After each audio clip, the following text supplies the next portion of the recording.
Na tejto farme ma tam Tak furt akože spomínajú. ja som to, aj Laura si ťa bere do huby. Furt si ma tam berú do Ja huby. určite môže Laura. Ale oni Máš. všetky tie piče by chceli byť jak ja. Chceli by byť, no. To jediné mi dáva zmysel, Môžeš lebo do akože piče, hento je moc. akože tak maximálne, ale vieš, že Dorota pé, že ona nechce z toho vyjsť jak Lenočka, no akože fú, ona by bola veľmi šťastná, keď z toho vyšla. Ježišmária. Ale že veľmi šťastná. Sorry, kamoši, že zase nejaká dráma a mňa to nebaví. Však keď ma niekto nenávidí, tak na čo ma bere do huby? Mne je jedno, koľko je starý ten rozhovor. Ku mne sa dostávajú reči aj proste dajme tomu, že o rok neskôr, hej? Však keď ma nenávidíš, daj mi pokoj. Choďte vy niečo zaujímavé robiť. Lebo potom si ma berete do huby a nemáte čo. Však keď sa okolo teba nič nedieje, tak choď verejno prospešné práce robiť a daj to na Instagram. Budú ti to ľudia komentovať, lajkovať a budeš šťastná. Hen ten blondiavý Luka Brasi, čo zase chce? Mne nebudem ticho. Nebudem ticho, ešte na tom aj zarobím. Na tom, aká si tupa. A ešte chvíľku provokuj a čerám, že nájdem si ťa na tých boroch a vyhodia ťa. Vyhodia ťa z tej robotky, ktorú si dostala. Moja to mi ver, lebo tam s tebou také veci narobím, že... Wow, koleduj si. Ešte chvíľočku. A nebudem tu menovať hen takú bezvýznamnú sliepku, kto vie, ten vie, kto nevie, tak nevie, bohužiaľ, asi neviete, pretože je bezvýznamná a je to sliepka. Takže tak, no. Počujete, zoberte niekto tej chorej piči telefón, čo ona tvrdí, že ja ju riešim a že ja im mám dať pokoj. Počúvaj, ty daj pokoj návykovým látkam a zlata, lebo evidentne ti nerobia dobre a potom o 6 ráno pridávaš aj také výpady. Ja ťa vôbec neriešim, ani ťa riešiť nebudem, lebo ma strašne nezaujímaš. A teraz sa to ozývaš, lebo tvoja hviezda hasne. Proste bola si 2 minúty v telke, nikoho netrapíš, nezaujímaš, jednoducho nie si built for this, vieš. A darmo sa budeš snažiť nejako upútať na sa pozornosť alebo sa pripomínať, alebo teraz cez mňa sa chceš, aby som ťa nejako riešila. Nie, toto je prvá posledná storka, čo na teba dám a dávaj si storie, koľko chceš. Proste si hlúpa, nezaujímavá a to je celé. A celkovo títo ľudia, veľakrát z týchto reality shows, pretože ja ich okomentujem alebo niečo, oni si hneď myslia, že ja som ich hejter, alebo proste hneď sa toho chytajú a idú tvrdiť, že ja im niečo robím, alebo že ja ich nenávidím, ale oni nechápu, to presne ako to hovoril Denis, zdravím ťa, on to úplne že najlepšie vystihol, že vy si nezaslúžite mať hejterov. Prečo vy by ste mali mať hejterov? Vy ste proste boli 2 minúty v telke.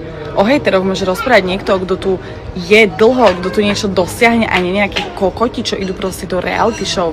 Ja som tiež bola v reality show, ale ja som bola jedna z tých mála, čo sa proste uchytili. Lebo jednoducho I'm built for this. Ale vy nie všetci ste proste a to, že si z vás robím srandu alebo proste reagujem na niečo, to neznamená, že ja hejtujem vás. Mne sa opäť zase niekto vyhražá.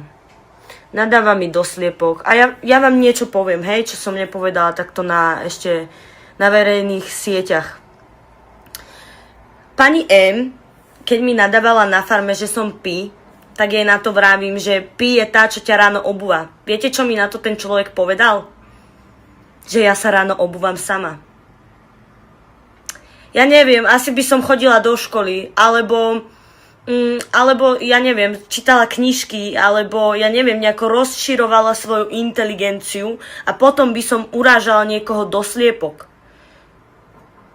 Ja nechápem. Ja nemám pocit, že by som sa proste mala niečoho báť.